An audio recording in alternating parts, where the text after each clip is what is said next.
Hello everyone, how are you doing? This is MD Tech here with another quick tutorial. In today's tutorial, I'm going to show you guys how to create a second or multiple YouTube channels using the same Google account. So Google or YouTube does allow you to create multiple YouTube channels or brand accounts with the same email. And in today's tutorial, I'm going to show you guys how to set that up. And without further ado, let's go ahead and jump right into it. So all you have to do is sign in to YouTube and then select your user profile icon in the top right, left click on that. And then you want to go down and select the setting gear button here. Go ahead and left click on that. At this point, underneath your channel, select where it says create a new channel. And then at this point, go ahead and create the new channel. And then you will have to go check mark that you're creating this new Google account with its own settings. Go ahead and select create and give that a moment.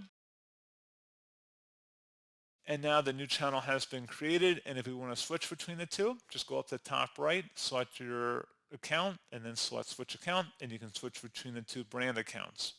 So pretty straightforward process, guys. And as always, thank you for watching. I do hope I was able to help you out, and I do look forward to catching you all in the next tutorial. Goodbye.